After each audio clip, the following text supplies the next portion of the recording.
नमस्कार दोस्तों, स्वागत है एम न्यूज रिपोर्ट पर।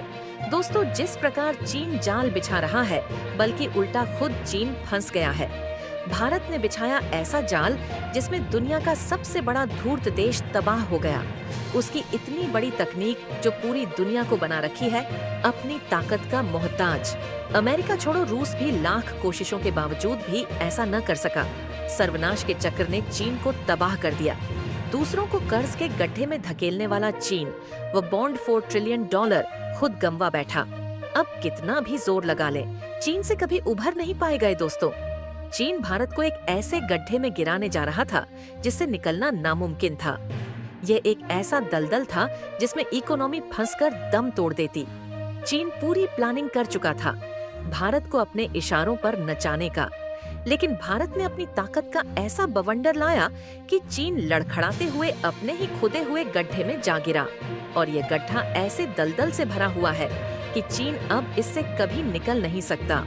दोस्तों, चीन एक ऐसा देश है जो खुद अरबों डॉलर का मुनाफा कमाता है और दूसरे देशों का लॉस करवाकर उनको कर्ज की ओर धकेल देता है।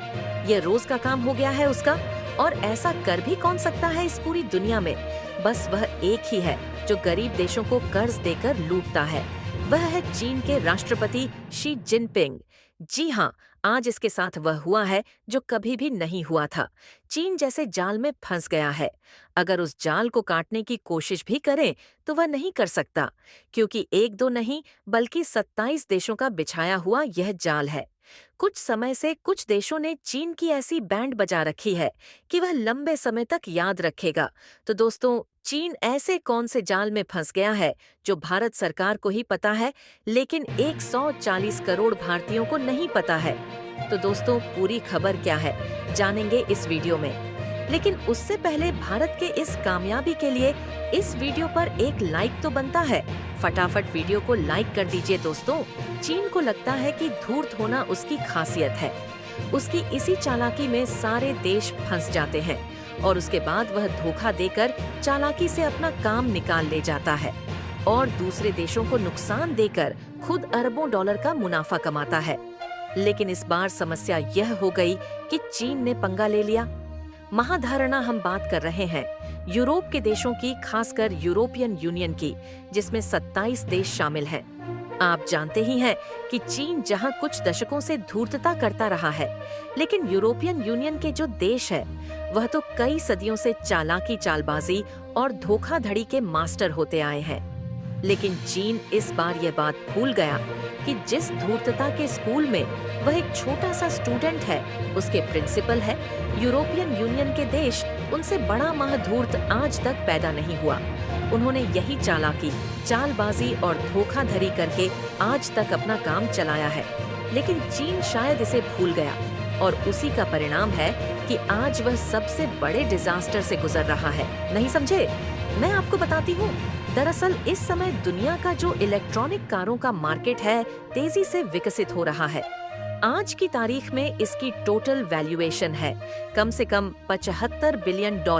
हर साल यह करीबन 10 पर की रफ्तार से बढ़ रहा है और कहा जा रहा है कि आने वाले 2 सालों में यह 2 गुना हो जाएगा, यानी करीबन $1.4 ट्रिलियन के पार चला जाएगा।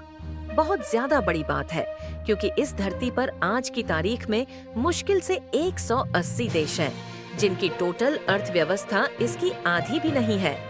जी हाँ, इसका मतलब यह कि आज 2024 में दुनिया में इतनी इलेक्ट्रॉनिक कारें बिक रही है जितनी करीबन दुनिया के देशों की टोटल अर्थव्यवस्था भी नहीं है। और आने वाले 4 सालों में इतनी बिकेंगे कि 180 देशों की अर्थव्यवस्था को भी पार कर जाएगी। इसीलिए इलेक्ट्रॉनिक कारों के मार्केट पर अमेरिका से लेकर यूरोप और यूरोप से लेकर चीन सबकी निगाहें हैं। सब इसी मार्केट को कैप्चर करना चाहते हैं। इतना ही नहीं, इस रेस में भारतीय कंपनियां जैसे कि टाटा और अपनी इलेक्ट्रॉनिक कार बनाने वाली कंपनियों को बहुत ही बड़े लेवल पर सब्सिडी दे रहा है। यानी कि अगर उनकी कारों को बनाने की जो कीमत है वह $0 है, तो चीन की सरकार उन्हें 2 से लेकर $3,000 दे देती है, जिससे कि उनकी कार की कीमत $0 जारी उन पर ही आ जाती है। और इस वजह से चीनी कार्य बहुत ज्यादा स्वस्थ हो चली है।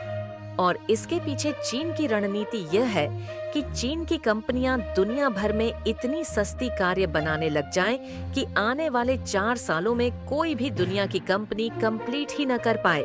सारी कंपनियां बैंकर हो जाए। उसके बाद पूरी दुनिया में सिर्फ चीन की इलेक्ट्रॉनिक कार्य ही बैंक। और आपको याद होगा, ऐसा पहले भी एक प्रोडक्ट के साथ कर चुका है, वह है स्मार्टफोन का। आपने देखा ही कि उन्होंने भारत में भी यही किया था, अपनी स्मार्टफोन कंपनियों को बहुत ही बड़ी सब्सिडी दी, जिस वजह से उनके स्मार्टफोन बहुत सस्ते थे और ये सस्ते स्मार्टफोन इन्होंने भारत में डंप करने शुरू कर दिए, जिस वजह से भारत की जो छोटी कंपनियां भी, चाहे वह माइक्रोमैक्स हो, लावा हो, सारी बर्बाद हो गई और भारत का पूरा स्मार्टफोन मार्केट चीनी कंपनियों के हाथ में आ गया था। और आज भी स्थिति यह है कि हमारा 40% से ज्यादा स्मार्टफोन मार्केट चीनी कंपनियों के हाथ में है। चीन इस बार यहाँ फंस गया कि इनका कंपनी भारत नहीं था, इनका कम था। यूरोप जो कि धूर्तता का और चालाकी का जवाब देता है, माह धूर्तता और माह चालाकी से ऐसा शुरू भी हो चुका है। दरअसल आप अपनी स्क्रीन पर देखिए, यूरोप ने ऐलान किया है कि उसने चीन की इलेक्ट्रॉनिक कारों पर यूज टैरिफ लगा दिया है, यानी कि उन पर एक्स्ट्रा टैक्स थोपने शुरू कर दिए हैं, जिससे कि जो चीनी सरकार की सब्सिडी है वह नकलीफाई हो चुकी है। उसका फायदा अब चीन की कंपनियों को नहीं मिलने वाला। चीन की जो कार है वह यूरोप में ऑटोमेटिक महंगी हो जाएगी। इसके अलावा यूरोप ने अपनी कंपनियों को यूज सब्सिडी देनी शुरू कर दी है, जिससे कि उनकी कीमतें गिरने शुरू हो जाएंगी।